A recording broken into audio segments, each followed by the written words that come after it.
Hi guys! Good afternoon guys. So nandito ako sa garden, kukuha lang ako ng rosemary plant. So ito po yung rosemary plant guys. Ang bango talaga niya no. Para po ito sa hair growth. Mayroon din ako napanood sa video no na yung DIY na hair growth na instead ka bumili ng mga keratin for hair growth, keratin creams para sa hair growing. Ito na lang ang gagamitin, yung herbal. So marami na talaga akong napanood no, at saka nag-research din ako guys na yung keratin is gawa pala yan sa sa rosemary. So ang mahal talaga pag bumili ka ng keratin na shampoo or parang cream na siya no. Then ang mahal no sa online, so napaka mahal talaga. It's over $100 or aabot pa ng 200 depende sa brand. And then ito napanood ko, pwede din ito ibabad sa oil or coconut oil. Gumagamit din ako, nag-apply din ako sa aking buhok, at ito heat lang mo ang tubig, just heated water. Maglagay ka ng mga 250 ml o isang baso, at saka ito. Yung iba na panood ko guys is mga dried na rosemary kasi wala silang fresh na rosemary. So ito, mayroon akong fresh. So tamang-tama guys. So malaki siyang tanim, parang na siya, very bushy na talaga. At mayroon tatlo na po itong tanim ko na rosemary, at mayroon ding isa sa pot.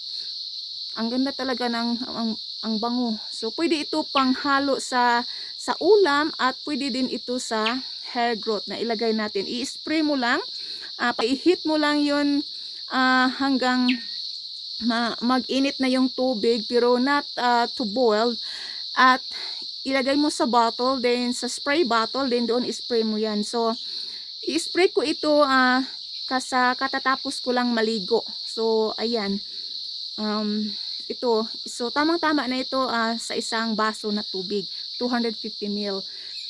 Okay, so ayan. So ito na lang ang gagawin ko guys, kasi nandyan lang dito sa garden. Hindi na ako pwede na bumili ng ang mahal talaga sa online. Ayan, ininit ko na ito siya guys. Medyo inalamig ko ng konti para hindi yung bottle, para hindi mag-melt ba sa sobrang init. Pero okay naman ito. Ayan. So, i-spray natin sa ating buhok. Ayan. I-spray mo lang pagkatapos mo maligo.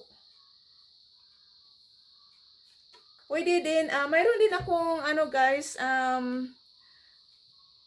binabad ko sa oil. Coconut oil ang ginamit ko.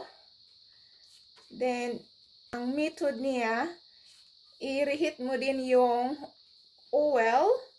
Huwag mong pakuluan ng oil. Just reheat until yung almost na mag-boil yung oil.